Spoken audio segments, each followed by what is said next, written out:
Okay. Oh, Here looks we like a go. whole bunch of people are coming in. Yeah. Good morning, good afternoon, good evening, everyone. It's a pleasure to be here today. My name is Damien King. I'm the Global Director of Solutions here at Time Doctor.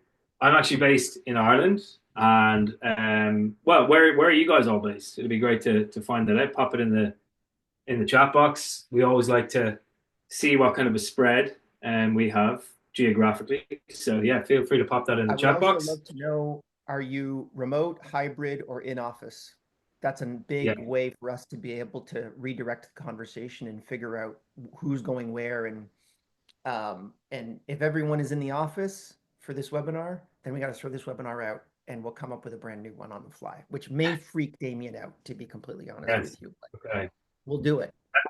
That's the exact kind of thing that's going to freak me out. So thank you for that. I'm joined here by my esteemed colleague, Liam Martin, co-founder and Chief Innovation Officer of Time Doctor. Where are you joining us from, Liam? I am in my closet. Okay. It's a walk-in closet. It's beautiful. It just happens to be located in Montreal, Canada, the friendly 51st state of the United States of America. And I'm so excited to be able to get into what we're going to be talking about. This is something that is probably in my work, as you know, Damien. I work on R&D, research and development. So Yes. we have a crack team of basically brains in a jar that constantly think about how we can figure out and build the next generation of Time Doctor. So as we're going through this, for everyone that's listening right now, if you have ideas, if you think that something is wrong with Time Doctor, or if you think that we're moving in the wrong direction with regards to some of these features that we're rolling out, please let us know because I think it's really important for us to be able to get the feedback as quickly as possible since the vast majority of you guys are customers. And Hmm. it looks like we're getting people in from everywhere. We've got Juan, who's in from, he's working completely remotely from Colombia, which is fantastic. And then we've got Povarenko Ola, which I apologize if we're killing your name here, is in remote from different countries. Okay, I would love it if I don't know if that's possible. It's really cool to be existing in multiple different countries at the same time. Then we've got Luca, who is in the Philippines and the US, who is also working remotely. This is really cool. Antonio, Cleveland. I've been to Cleveland for 4 days. It was a magical experience. I had a very nice sandwich there. And then we've got Michelle from who's remote and in the US, and we've got Maja from Macedonia. Okay, we're starting to get some fun ones. Keep them coming. Uh, that's in the office, and then we've got Chloe who's in the office in the UK. Um, you uh, you might as well just run right off with it, there, Damien, because I'm Yeah. just going to constantly try to derail you No, all you the are time. right. So please This is my job. apologize. I have to try and keep you on track here a little bit. So if we can Okay. go next slide, please, boss, that would be amazing. Um, yes. Have we got the agenda slide, Liam? Yeah. Oh, fantastic. On 1 second. Let me just flip that over. There we go. You're okay. Okay, great. Thank you for that. Yes, so agenda for today. As you can see, we're going to set the stage. We're going to talk a little bit about traditional retention strategies that most of you will know about, right? Versus the AI-driven retention strategies. Okay, so this is probably going to be a lot more new concepts. And ultimately, what we want to talk about during this webinar, what we're really excited to share with you are some of the data points that we have discovered by, to Liam's point there, the team of the heads in a jar team that we have, the chainsaw team here in Time Doctor. A lot of these data points that they've discovered, we're going to go through those, right? And what I will do then is I'm going to share my screen and show you things that you'll be a lot more familiar with. I'm going to jump into the Time Doctor platform itself and maybe kind of point out a few areas that either but maybe don't utilize that much, or really how to get the most out of the data. Because that's what's crucial to me when we talk about people who utilize Time Doctor is, are you really, really getting the most out of the data? Okay, that's what's absolutely crucial. So we'll look at those, looking at utilizing time doctor data to make those informed decisions and practical steps that you can take. Okay, so next slide, please, Liam. And we'll have time for a Q&A. But let me just say this as well before the Q&A. Any questions you guys have in the lead up, let's make it as interactive as possible. Keep on popping those questions in the chat box. We got a couple of polls coming as well. But yeah, remote work is here to stay. That's what we believe. We firmly believe that it will stay. So I'm going to pass it over to my colleague Liam, who will provide a little bit more insight into that hypothesis. So over to you, Liam. Thanks, Damien. Appreciate it. As we were looking at all the questions here, it looks like pretty much everybody with Chloe works remotely, which is really cool to see. So we operate remotely as an organization. We have team members in 48 different countries all over the world. And one of the biggest questions that I get whenever I talk about remote work or hybrid work in general is, how do you manage it? Right? And so when we had COVID, there was this massive shift where everyone, I call it emergency remote work, where everyone kind of just flipped over and they kind of forget the management philosophy behind it. So not only are we going to be showing you some of the features here inside of Time Doctor, but we're also going to show you the framework to be able to build on top of that. And I wanted to also just do a quick shout out to the Running Remote book, which was a Wall Street Journal bestseller written by me and my co-founder, Rob, who probably a lot of you know. And if anyone is interested in picking up a copy of this book, please let me know at the end of the chat, because then I might be able to actually send you one if you stay till the absolute end. And also, I am merched out as much as humanly possible. I have even a new Yeti cup, which I'm very excited about. Also, if you guys are interested in getting some merch, let me know, and there's a way to be able to figure out how to get access to that at the end of this webinar as well. I love handing out free stuff, particularly if it has the company logo on it. All right, so here's the reality, okay? There's the mindset right now is everybody is going back to the office, right? 2023 could see remote workers return to the office, ready to go back to the office. Employers are, divided over the take on remote work. Apple eases COVID-19 policies to encourage returning to the office. Salesforce orders some workers back to the office as growth slows. Here's the reality, okay?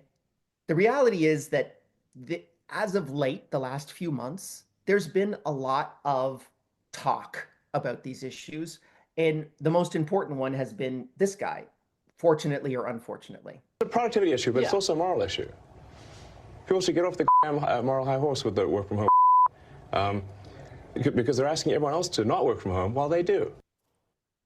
We tried to beep it as much as possible. Hopefully you all got that. Remote work being morally wrong is really where we're at right now. And more specifically, I talk about this as the politicization of remote work, which fundamentally I don't think is actually an issue at all. When you think about the politicization of remote work, it is as different as a pencil, right? It's a tool that you use in order to be able to get work done. So we're going to be addressing that as well. But just fundamentally taking a look at where we're at right now, I would love, and whoever gets the exact right percentage, by the way, will get an immediate copy of this free book, Running Remote. What is the current percentage of the US workforce that is working remotely? Put it in the chat. It's between 1% and 100%. So please put it in the chat. What percentage of people are currently working remotely? Juan, I love you, 75%. That is freaking amazing. It is absolutely wrong, however. Dave, 60%. Again, fantastic. Also very wrong. Michelle, 10%. You're also very wrong. Kim, 80%. You're very wrong. Joy or Jove, you're wrong too. Man, Luke is getting close. We've got 50% from Michelle. We've got 75% from Jose. We've got 20% from Luis. All right. No one got it right. Chloe, you guys can keep checking. And by the way, we'll have someone in the chat. We have someone in the chat right now. And if we get the exact right percentage, I will ship you a book wherever you are on planet Earth. So just keep throwing it into the chat. And here's the reality, all right? It's a productivity issue, but it's Yeah. also a moral issue. Whoops. And it looks like... People see All right, so this is the Survey of Working Arrangements and Attitudes in the Census Household Pulse survey. This measures remote work by my buddy Nick Bloom, who is going to be speaking at our conference. It's happening the end of April, running remote in Austin, Texas. If anyone's interested, please let me know and we can set you up with that as well. So this was before COVID. 4.5% of the US workforce worked remotely in January of 2020. By March, we were at 62% of the US workforce working remotely. That is the biggest jump in and change in work since the Industrial Revolution, but the Industrial Revolution took about 80 years, and we did that in March, completely changing everything that we understand about work. Here, you see that big green flat line? That's been remote work over the past 2.5 years. And we are currently sitting at, and I don't think I see it here, we are currently sitting at 31.8% of the US workforce working remotely. I'm sorry for if anyone got 31 or 32 or 30, I'll give it to you. So please let me know or tell people in the chat and we'll be able to get you a book. So that's where we're at right now, okay? And remote work is not going anywhere. This is a really important thing that everyone needs to be able to understand. Here's another really good one from the, this is the Castle Back to Work Barometer. And this literally measures the amount of key swipes inside of an office building. So there's data sets that have APIs to be able to figure out how everyone kind of gets into an office building, the magnetic locks opening, and it's at 50% from pre-COVID levels. So depending upon the data set that you take a look at, it's anywhere from 31 to 50%, depending upon the data set that you take a look at. To be honest with you, no one really knows for sure. So poll question 1 that we have here is, what's your biggest challenge with employee retention? And Damien, I think you're the one that actually should be taking this. Yeah, that's okay, Liam. You're on a roll. Right. Yeah, so we've got high turnover, low employee engagement, lack of visibility into workforce data, difficulty getting leadership support for retention efforts such as career growth programs and flexible work policies. If there's something in there that doesn't exactly match, or if you have anything else to add, by all means, please put it in the chat as well. So we got the results streaming through. I'm going to pull it in like 10 more seconds. Yeah. Looking good so far. Looking good so far, yeah. Whoa, low employee engagement is now, it's neck and neck. It's cool because I have a live view. I don't know if everyone else has that, but it's kind of fun to be able to. Damien, are you seeing the same thing that I'm seeing? I'm seeing the same thing that you are, yeah. Okay. Yeah. All right, we're going to end it there. So low employee engagement and lack of visibility are almost neck and neck. They are neck and neck, actually. It's direct tie. Then we've got high turnover, and we've got difficult in getting leadership to support for retention efforts such as career growth programs and flexible work policies. Amazing. Really interesting insight there. Yeah.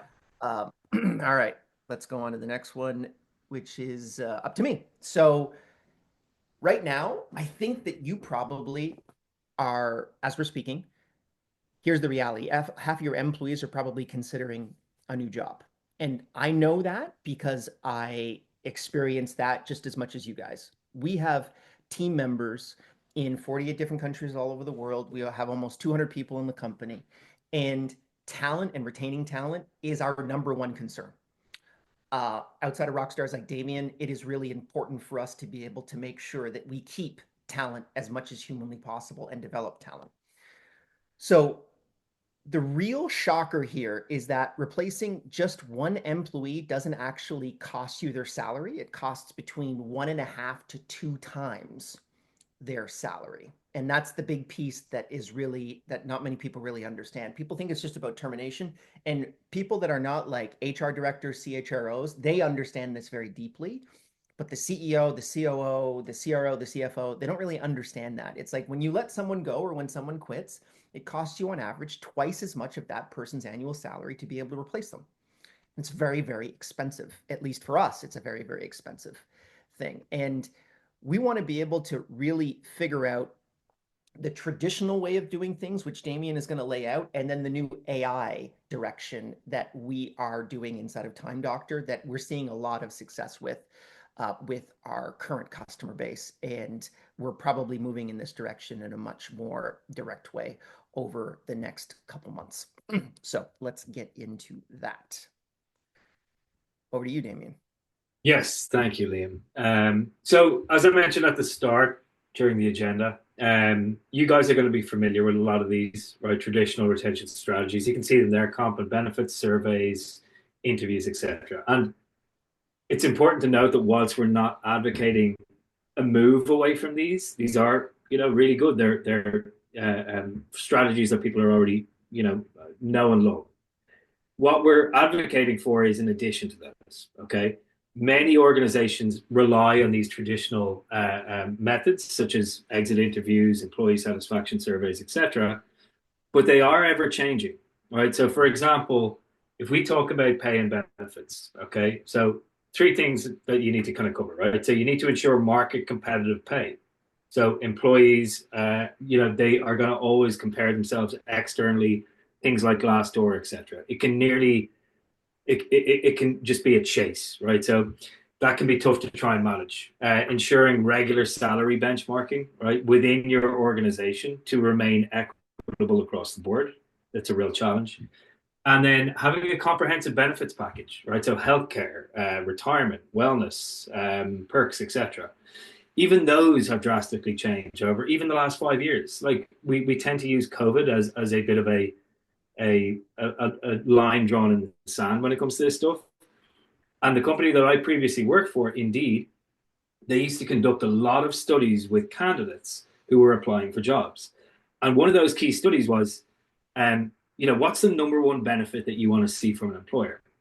Prior to COVID, that was pay, without a doubt, head and shoulders above every other one. After COVID, post-COVID, that was flexibility in their working environment, right? Wow. So ability to work remotely or work hybrid or have some sort of an offering in place around flexibility. Because, Liam, like, as you know, people became accustomed to this stuff. People realized that, like, commuting so long for a certain job, it was like, why am I doing this, right? There is potentially no need for me to do this. So, whilst that's traditional, and we know that they're there, and that's great, and we're not advocating a move away, we do have new strategies available. Over to you, Liam. Well, thankfully, everyone is safe on this because they're working remotely, except for Chloe, who is working 100% in the office. So she's in deep trouble. Hopefully, she'll be able to solve that problem by the end of this call. We can convince her to at least have a 1 day remote per week. All right. Then we move over to the AI-driven retention strategy. So when you think about this, at least in my opinion, it's a shift from reactive to proactive employee retention, fundamentally. And that's the biggest difference that I want to be able to kind of reinforce with everybody, because I'm going to try to reinforce it multiple times.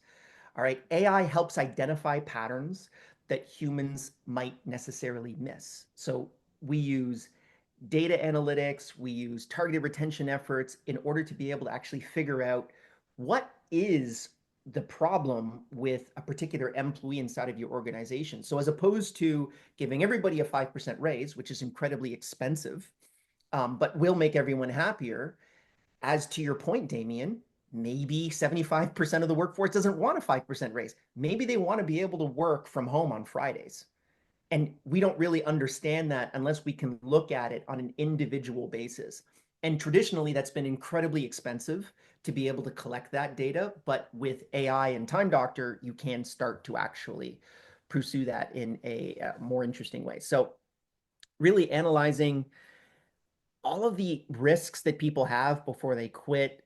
We can look at this in a much deeper way. If anyone is truly interested in pursuing this, let us know in the chat if you want to be able to look at some of the deeper reasons why people quit their jobs inside of the organization. But turnover forecasting, early identification of high-risk employee activity, attendance patterns, productivity trends, sentiment analysis, that's the type of stuff that we're essentially talking about when we're talking about AI-driven retention strategies. And then really understanding why employees want to leave, right? So like there is when someone leaves the company, when someone says, hey, I'm moving on and doing something else, and then there was 6 months ago where you should have understood what the heck that person needed, but you didn't. And now you are basically just dealing with this person leaving or having to pay them 25 to 30% more to be able to stay versus understanding the core issue that sits underneath that, that probably started 6 months ago, that you really can't understand without using some of the features that we have inside of Time Doctor. And then just finally, differentiating between frustration and serious intent to quit. So there's a lot of interesting stuff that we've seen where, and you probably have seen this as well inside of your organizations, where if you are an employer, there are employees that kind of just say they're going to quit every week and they never do. And then you have people that are very quiet, absolutely amazing operators that just work effectively. And then one day they say, hey, I'm out. And you need to be able to know the difference between those two. And that's another big thing that we can talk about. And what we fundamentally call all of this stuff is workforce analytics. So we're on to poll question 2, Damien, off of that. Yes, there we go. Thank you, Liam. Does your company currently use workforce analytics to track retention risks? Yes, we actively track data somewhat, but not consistently.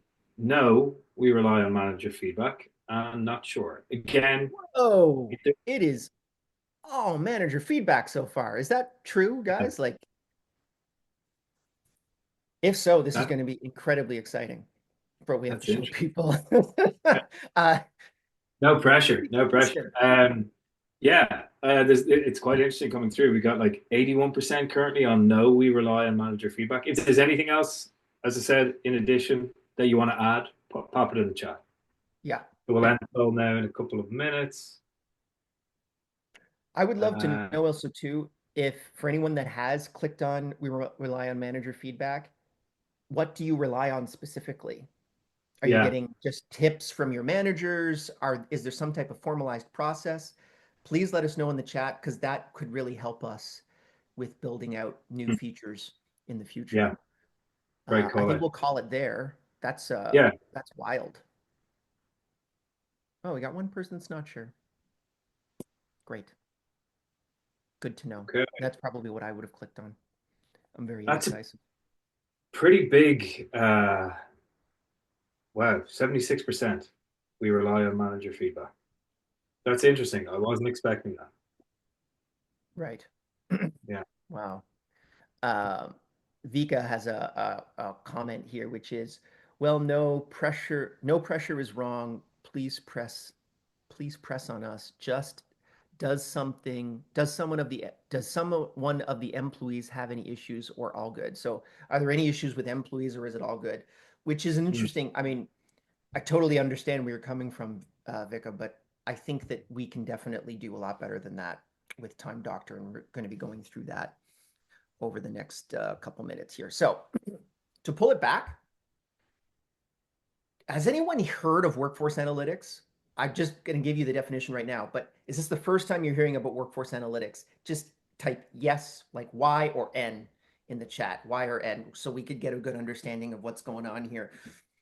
But workforce analytics is, it empowers companies to measure knowledge workers' output to predict outcomes and increase productivity.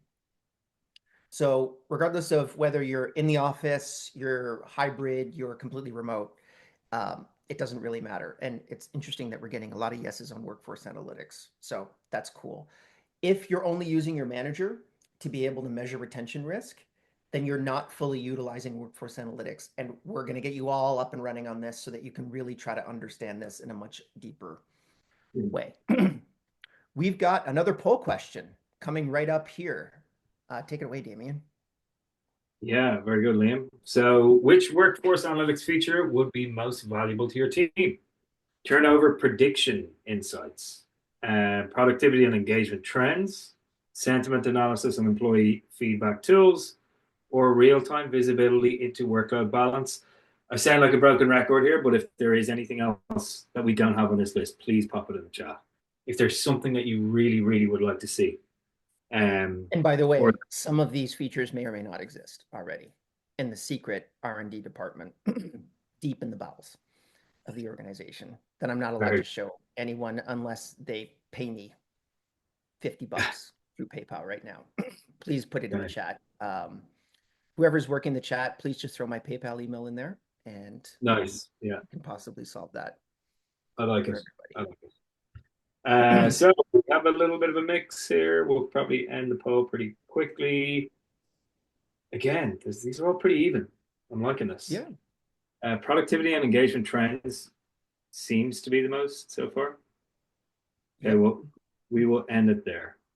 All right. We will share the results. So let's have a look here.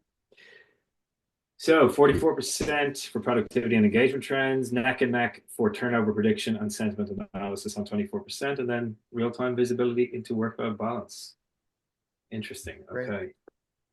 I like If anyone wants to kind of explain their answer a little bit more in the chat, let us know, because it would be great to get, again, a little bit more color on what's going on. All right. So I want to be able to break down some of the big things that we've identified inside of Time Doctor, and then we're specifically going to show you exactly where that data exists. So as I've told everyone before, we've got these brains in a jar in the company, and they do data analysis and data mining of all of the data inside of Time Doctor, anonymized. So we don't know who's doing what, but we just look at all of this data, and then we can develop a lot of insights into what people are doing throughout their job. And we've identified some pretty counterintuitive perspectives, actually, towards retention and how it works, and then specifically what reporting you can implement in order to be able to do that. So the first one is that overwork does matter, but not for the reasons that you think. And this is something that we found really, really interesting when we analyzed this data. So our algorithm actually identified that overwork was the third most important overall variable leading to basically an employee quitting, but specifically a one-time increased their chances of quitting more than all other sources of overwork combined. So here's reality. Actually, that was a sneaky one. I don't know if anyone caught it. But here's the part of this that I think is important for everyone to understand. When we looked at this model, so we basically just identified, how often do people want to quit their jobs? Or sorry, how often do people want to quit their job due to burnout, due to overwork? I think probably a lot of you know that we have the work-life balance report inside of Time Doctor. We have essentially our burnout report inside of Time Doctor. And so we looked at analyzing this data, and we identified that 52% of people quitting due to burnout were all of the days of the week. And then there was one day that accounted for 48% of whether or not someone would burn out. So let me just kind of rephrase this in a different way. I'm too excited to be able, my words are kind of flowing over each other. There's one day per week that if you have someone work overtime, they have a 48% chance of quitting. But if you make them work overtime on every other day of the week, it basically accounts for a fifth of that. So there's only one day per week. Which day of the week is it? Monday, Tuesday, Wednesday, Thursday, Friday, Saturday, or Sunday?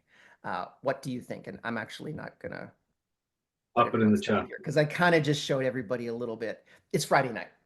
So if you, and not only just Fridays, but Friday night. So if you stop people from working on Friday night, you're going to reduce their chance of quitting due to burnout and overwork by 52% in our modeling. And here's why that's really, really important. And this is based off of essentially Western data. So it depends on whether or not like you're working on a Saturday, Sunday break, essentially. That's an important factor to take into consideration. But if you have to have people work overtime, protect Friday night at all costs. That's basically what we're trying to tell you right now. And this data is not available anywhere else other than Time Doctor, because we're the only ones that have the data set that can really understand that, which I think is very, very cool. So Damien, you're going to show us the work-life balance report, correct? To be able to kind of get some extra insight into this. Yeah. I'll touch on that work-life balance report. Yeah, exactly. I'm gonna go through kind of a list of different things. I think once we kind of cover those data sets initially, then I'll jump Okay. into time and I'll bring you guys through step by step where to figure out how to put those pieces together. Yeah. Okay, great. And anyone, was that surprising to you? Do you think that this is like not correct? Do you think this data is incorrect? I'd love to hear your perspective on it because we honestly don't know why. That's our assumption.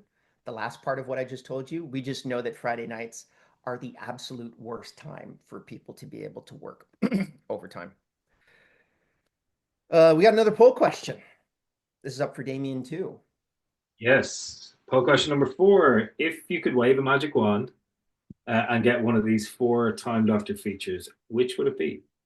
AI functionality inside of Time Doctor reports, AI inside of screenshots, ability to detect auto clickers or mouse jigglers, whatever you want to call them, or the ability to predict when somebody will quit their job. Again, anything else that you would like to see, please pop it in the chat. Okay. Oh, This is interesting. Please keep it coming. Click, click, click. yeah, yeah. There's a strong slant in one direction.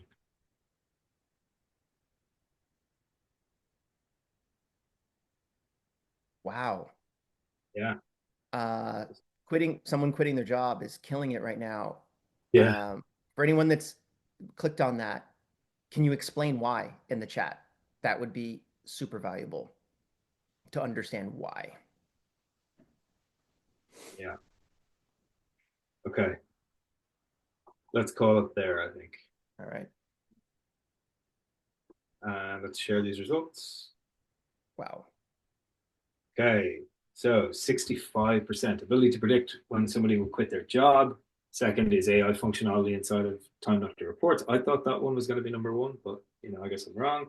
And then neck and neck at the end is AI insights inside of screenshots and ability to detect auto clickers. Interesting.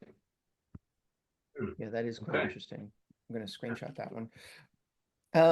All right. So next point here is measuring engagement is only half the battle, fundamentally.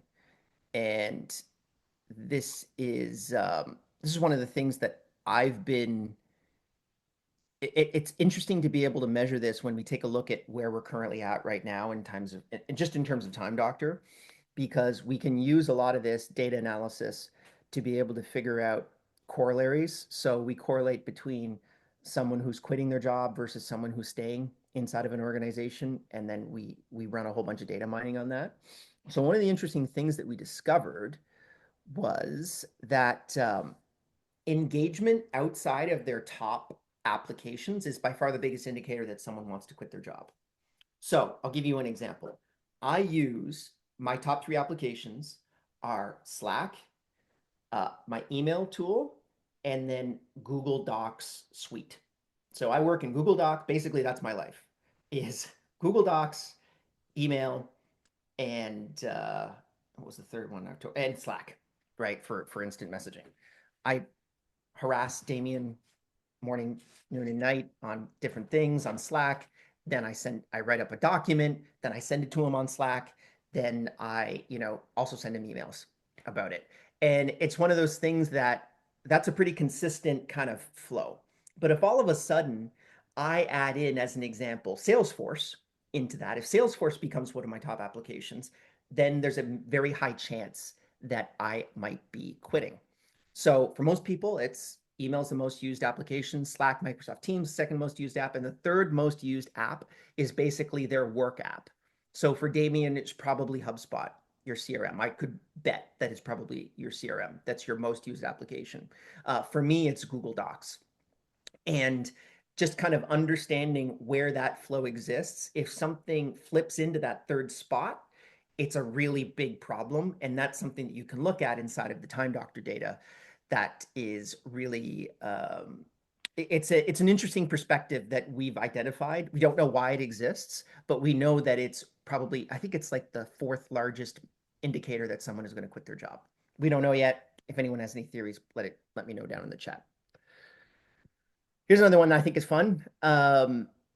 So boredom leads to quits a lot. And it's actually a leading indicator that people might quit. And I don't know if you knew this, Damien, but it's very dangerous to be bored inside of your job. So our AI found that some fascinating patterns indicating boredom as a silent killer for employee retention. And it's interesting to be able to unpack. So first, a spike in calendar usage is basically employees checking their schedules all the time. That's a major indicator of boredom. Secondly, reduced interaction with their core productivity apps that we talked about before, but they're actually essentially checked out. So if they're not using what they were using before and they're switching to new applications, they've essentially just checked out of their entire process. Third, more frequent breaks. So employees stepping away because they're disengaged, not necessarily refreshed, is another big one. And then finally, this is the big one, lots of idle time in their most used applications. So if they're using Slack, but the activity is high, and then all of a sudden they're still using Slack the same amount, but their activity is low, that indicates boredom. And the great news here is that these signs give you a chance to step in very early and re-engage your people and turn boredom back into productivity before it's too late. So if you start to see those activity metrics drop, that's where you can have a conversation with that particular employee and say, hey, you know what, I think that this is something that we can, do you want to move to a different department? Do you want a new challenge? Like, this is such a cool thing, is going back to Damien, your previous conversation of just paying people more money. Maybe they don't want more money. Maybe they want more challenge inside of their Yeah. job. Maybe they want a new position. Maybe they want to manage some more people, and they're absolute top performer, but they're bored, so they leave. And that one there, Liam, is just such an important insight. And one, we're like in a couple of minutes, we're going to jump into Time Doctor. And this is one is such an easy way to be able to determine from the data within Time Doctor. We can really figure out where people spend their time, but how they're spending their time once they're there. Okay, so that's crucial. And we compare that from 1 week to another or 1 month to another. Yeah, for sure. Next one, some overwork is actually good for reducing quit chance. And I got to take my hat off for this one. Apologize for the hat head. I just did this basically for the webinar because I saw that I had my merch hat on. I don't usually wear them that often. So here's something that when I showed it to Damien, he told me that you're going to make all the people and people in culture pretty angry and frustrated. But here it is. A little bit of overwork under certain circumstances, again, I don't want to trigger anybody, can actually lower your turnover risk. That's what our data has showed. It's not as simple as pushing harder on employees. It's just fundamentally, I'll explain. So here's the deal. What our AI discovered is that consistency matters more than the exact number of hours worked. So an employee who keeps consistent schedules, especially those who start their days early. So one of the biggest indicators of whether someone was going to stay in their job was whether they checked their email before 9 a.m., which is wild to be able to just think about that, because I don't check my email before 9 a.m. Maybe I should start, but it's interesting to be able to see that. They tend to be more engaged, committed, and satisfied in their roles.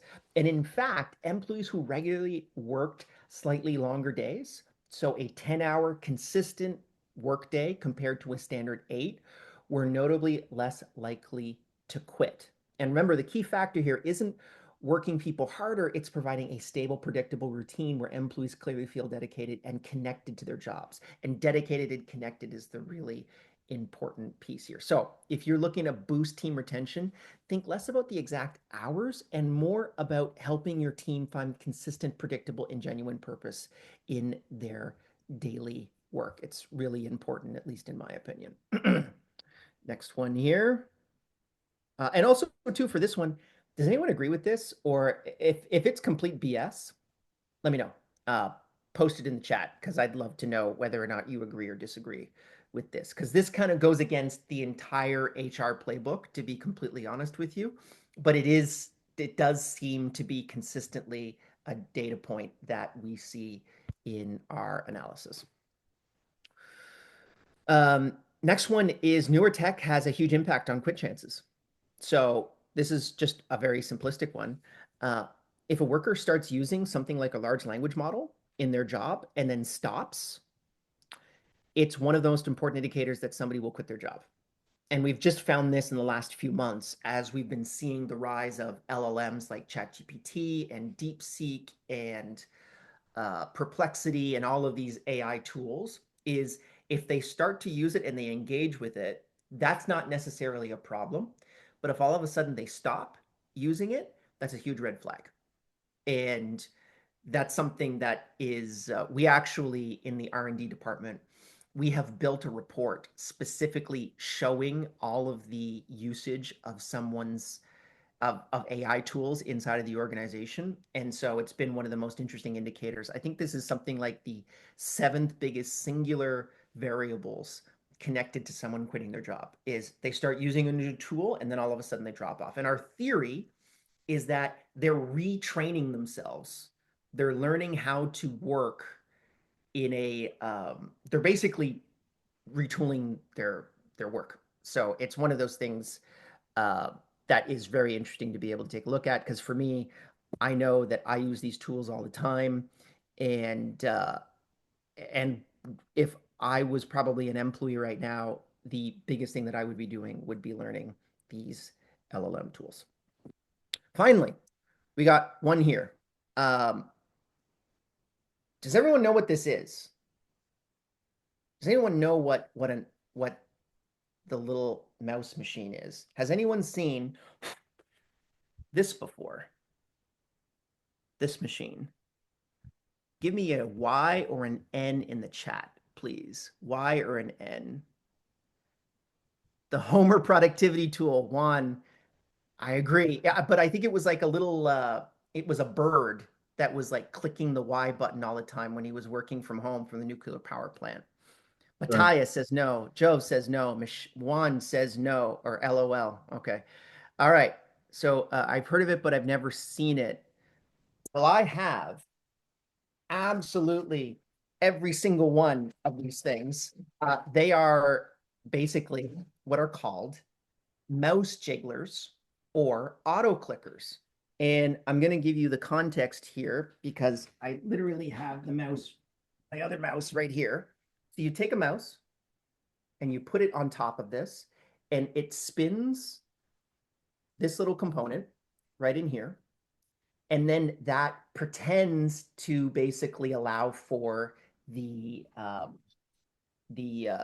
mouse to move around without the employee actually actively working inside of their work. And it looks like a lot of people have not seen this, which is super interesting, because we only had 9% of people to detect auto clickers. So these are basically mouse jigglers, auto clickers. And by the way, you can get these things on Amazon for like $10. Yes. And actually, ironically, this company, which is called Tech8, reached out to Running Remote, which is the conference that we run, the largest conference on remote work.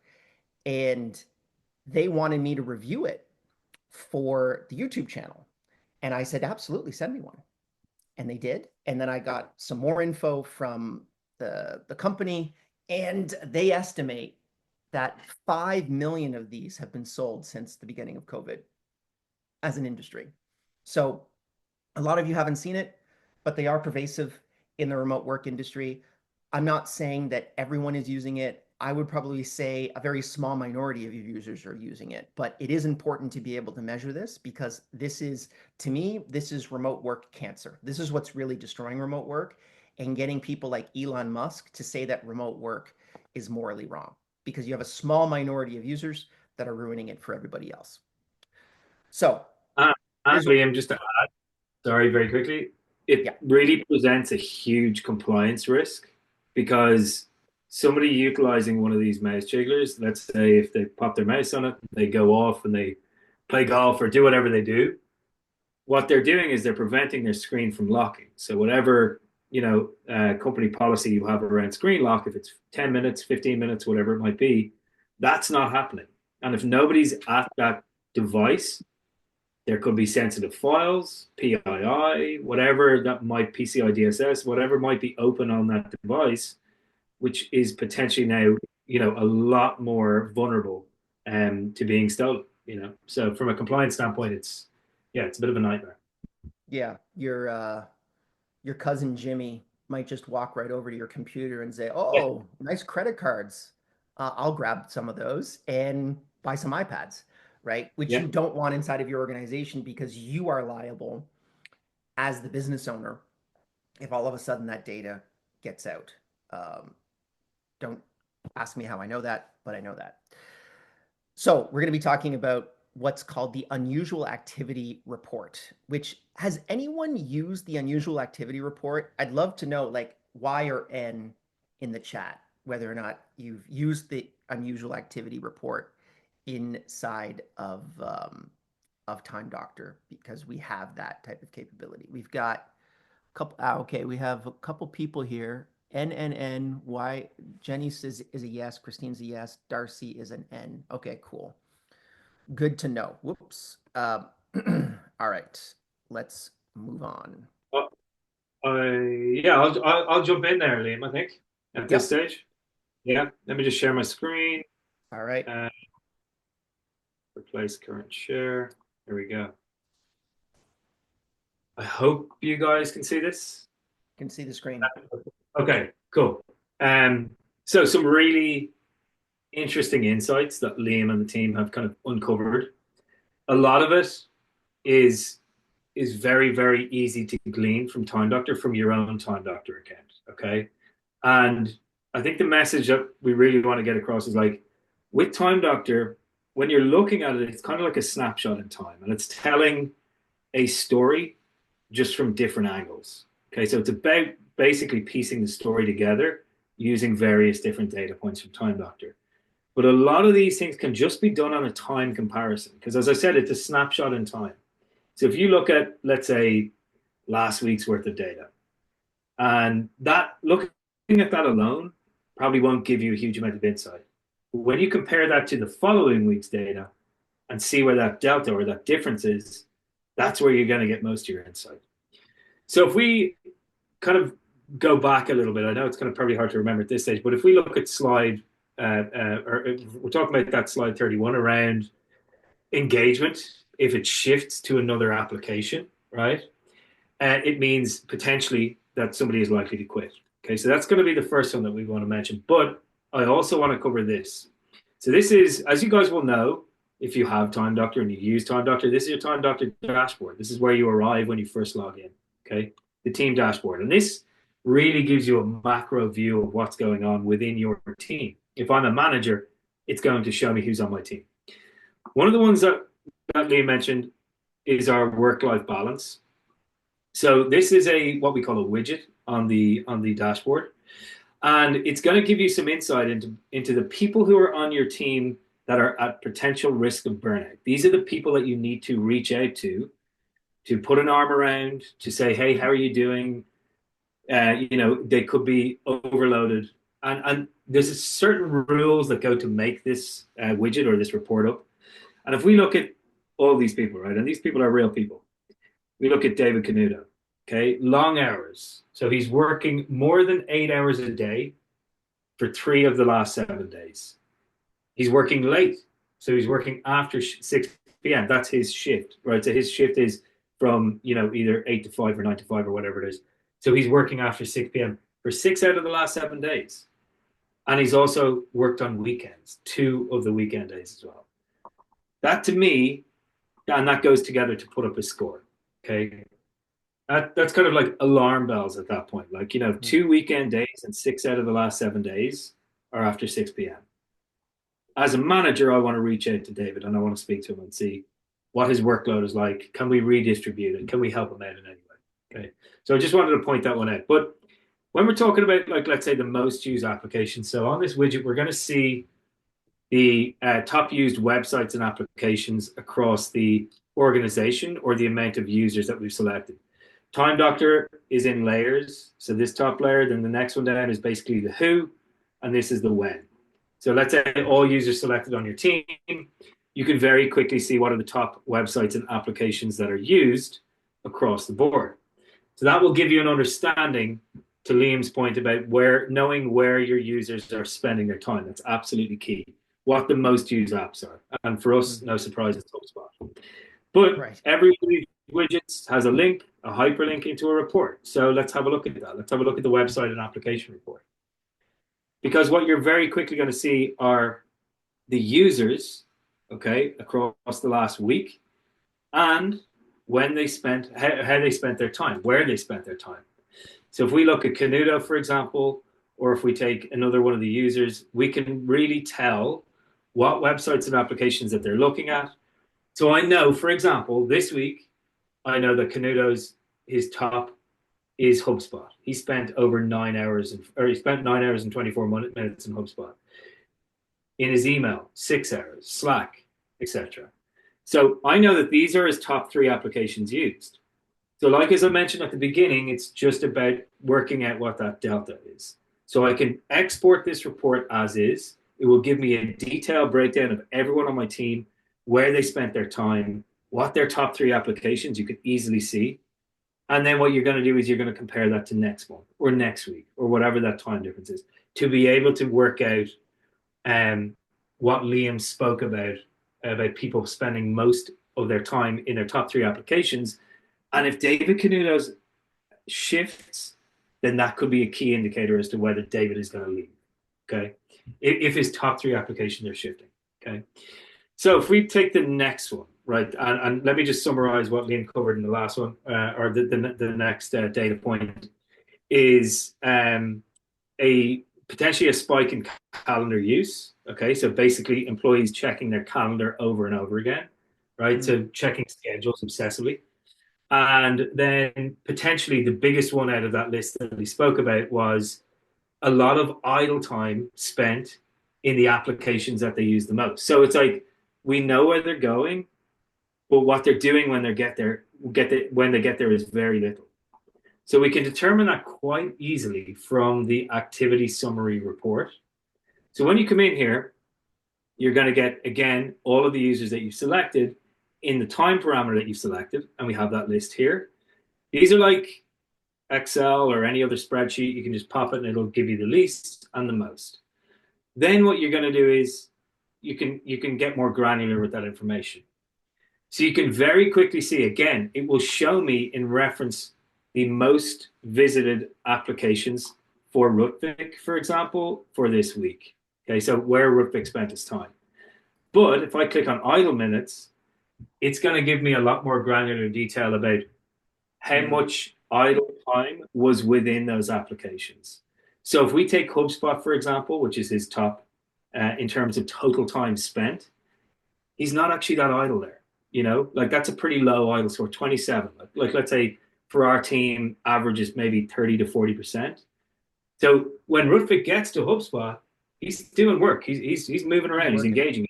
He's using his mouse, typing on his keyboard. Zoom, another one, Google Mail, right? Total time, 1 hour and 34 minutes. But of that, there was 1 hour and 6 minutes spent in an idle state. So that's 70%. That's high.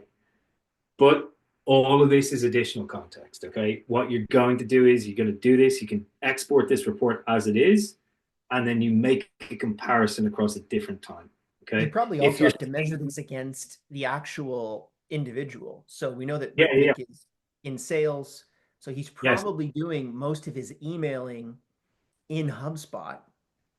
And correct. In Google Mail, he may not be doing that. Maybe he's just consuming information that would be like, he's not responding to messages, but he's more consuming like collaborative updates. That's why we always say when it comes to idle, this is more of a broad conversation around idle. When it comes to looking at idle time, it is only an important metric when you're comparing 2 or more people that do the same job, right? There is 0 point in comparing a software engineer with a call center agent or so on and so forth. People with totally different jobs because they interact with their device in different ways. It is a great comparison when you take a team of people who perform the same function, because very quickly you're going to establish your average, your benchmark. Is that 30%, 40%? Like idle is totally normal. but is it within those ranges? So that becomes your benchmark or your average. And then what you're going to do is you're going to look for the outliers, who has very high or very low idle time. Okay. I'm really conscious of time here, so I just want to make sure that we cover all bases very, very quickly. Looking at totals during the day, right? So to determine overwork, like that overwork subject that Liam mentioned, and some overwork is actually quite good. So people working potentially a 10-hour day, people checking their email before 8 a.m. Really, really easy to be able to determine that from the hours tracked report. Again, it's all about, you can download these reports, you can export them in day, week, month, etc. But very, very quickly, if I click on, let's say if I click on Dan here, for example, I'll get that detailed breakdown per day of how much you work, right? So Monday, kind of 10 hours, Tuesday, 8.5, 9. No, nothing alarming there, right? That's kind of within those parameters that Liam spoke about. Somebody's kind of working that 8 to 10 hours, that's no problem. You can get a little bit more granular though, right? So if we're talking about, okay, does somebody like look at their emails before 8 a.m.? That's a real indicator that they're actually going to stay. I actually just ran this little quick test. I changed the time zone to Calcutta because I know two of my colleagues are based in India, Florence and Rutvik. And I did just a quick test on today. And I saw that Florence started her day pretty early and was in from 7:30 checking emails. Okay. So before, so I know that straight away. Yeah. And I can be, and again, as I said, like, I know this is granular. I'm not saying that you spend all day doing this. You can download all this, right? So you can literally export these reports. So you can then remove what data points that you need. And these are deltas, right? So it's like, you need to compare it against a different time parameter. Again, Rutvik was pretty similar, right? So he started pretty early at 7 to 7:22, HubSpot, checking his mail. You can click along here and you'll get an insight as to what he was doing, checking his mail before 8 a.m. Okay. So I'm pretty confident that Flo and Rutvik are, according to the algorithm, they are likely to stay eventually. I just want to explain this one as well. A lot of people don't utilize this that much. This is our custom export. You'll find it in the reports tab. It's on the bottom. This one's just really useful to be able to export like a lot of these data points throughout all the reports, but just have it in one view. You can select different file types, CSV, PDF, or Excel. You can do totals per user. You can add different time parameters. You can select specific users.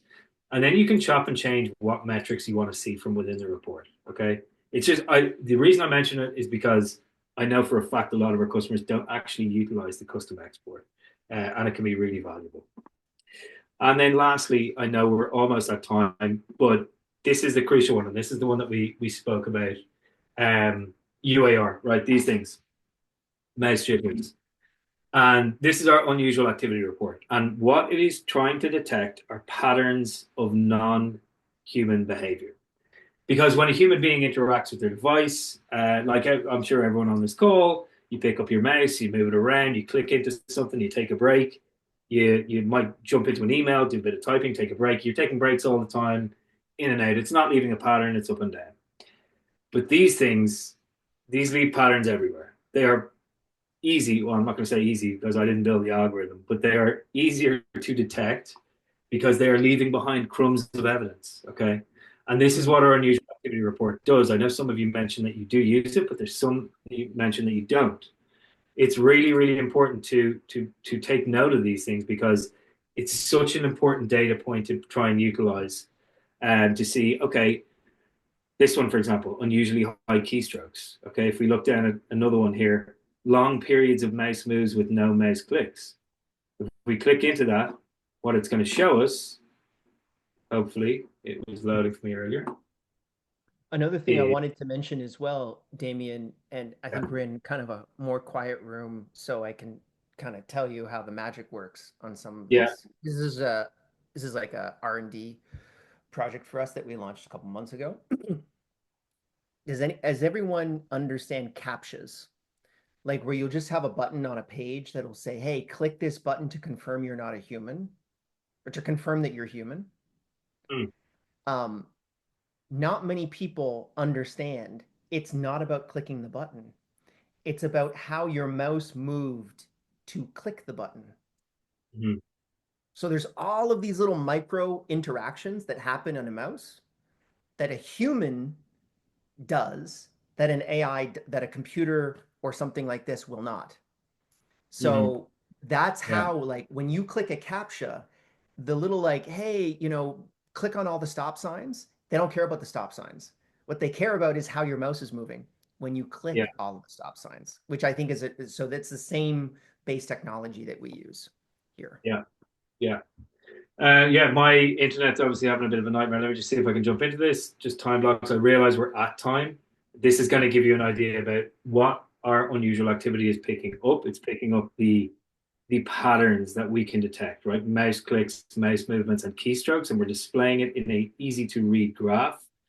So that essentially what we're doing is we're trying to point out that we are detecting patterns of non-human behavior. Okay. So really, really important one to look at. I'm gonna stop sharing my screen. I realize we're at time here. We're even over. So I'll pass back to you, Liam, if you have anything to close off on. I don't think anyone's super upset about it, to be honest with you. I'm not, but yes. So what we're really at right now is, we got our last poll at the end here. So that is, would you be interested in using the unusual activity report? How many people have used the unusual activity report inside of Time Doctor? This is already something that exists inside of the application itself, which is incredibly exciting to be able to see. And I'd love to hear how many people are interested in checking it out, because this is already in there. It's not one of those things that will come. It is something that already is there. And hopefully, it looks like mostly everybody's interested. Please finish the poll. We'll let it go for another like 15 seconds here. Yeah. Just to get people's feedback. That's good though. Because it is, to Liam's point, we already have it right there. That's it. All right, we'll call it there. We'll end that poll. And it looks like, yes, please contact me. So 75% of people are interested in the unusual activity report. The beautiful thing is that it's very easy. So Damien can help you. The sign up process is relatively simple, and it's easy to get set up. And just to kind of address the other two questions that are here, we've got one who's asking, there were a couple questions that came up. Is there a correlation between idle time versus quitting? Yes, but it's a little bit more complicated than that. And it is if there are changes in idle time. So basically there's background radiation towards, that's what I call it, someone quitting their job. And if there's any particular change, so if their idle time goes up, then that usually means there's a higher chance of them quitting. And if their idle time goes down, it means that there's a lower chance of them quitting. So if someone is continuously have a high idle state, that's not necessarily a red flag. It's whether or not it changes. That's the biggest thing that you take into consideration. Let me caveat that though by saying that if their idle time goes very low to the point at which you're starting to question it, then there is a potential that these things are being used, right?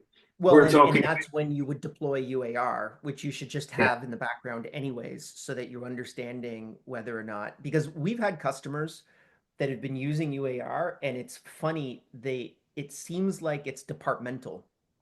So I spoke to a customer basically 3 months ago that said, I'm so destroyed because the entire accounting department was using these mouse jigglers and essentially ripping us off completely and he believes for years that they really weren't doing their job. And he actually found out that 2 out of those 3 employees had other jobs, and they were basically just working on his projects for about an hour a day, but they had another full-time job with someone else. And those are the things that it really creates distrust around remote work, going back to Elon Musk talking about how remote work is morally wrong. We love remote work. It's a core fundamental passion of who we are as a company. So we want to be able to make sure that it continues to persist. Are the video recordings going to be available, Sergio? And maybe, I don't know. That probably would be answered in the chat. I believe that there is a recording of this. And there will be. Yeah. There will be? Perfect. And then Michelle has another question. Could you provide information on how to purchase the book? Michelle, I absolutely can. If you go to Amazon and you type in Running Remote Book, you will find it. But Michelle, if you email liam@timedoctor.com and put in your address and you are located in North America, I'll send you a book if you're interested in that, because that is, since you're a Time Doctor customer, you absolutely should be getting these books. And for anybody else, since I can do that definitely for customers. Yeah, I mean, you made that offer that if you stick it out to the end of the webinar, that people can hit you up for a free book. So people can hit us up for free books. Yes, yeah. And yes, the recording will be shared with everybody. We just got confirmation from the magic dwarfs in the back of the machine here that are just running the entire webinar. Any other questions before we drop off? Because I'd really, if anyone else needs to address like an interesting technical issue, or they're really trying to solve a unique problem, please let us know in the chat. And otherwise, it was great having you guys on. I know that we went way over, but I really like going over. I think that it's more fun for people because we know who the people that really are excited about this type of technology. To me, we are at a cusp of really this entire industry changing, not just our industry, which I wouldn't necessarily call time tracking, it's more workforce analytics, but more importantly, understanding how AI and workforce analytics can work together. So it's a very exciting time. And if you are an HR leader, if you're a CEO, if you're a COO of a company, it's so important that you start to understand this information. And by coming to this webinar, you are absolutely being a part of that. So thank you so much.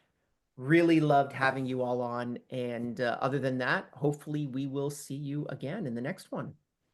Yeah. Thank you all. Appreciate it. Thanks. Thanks, Kristen.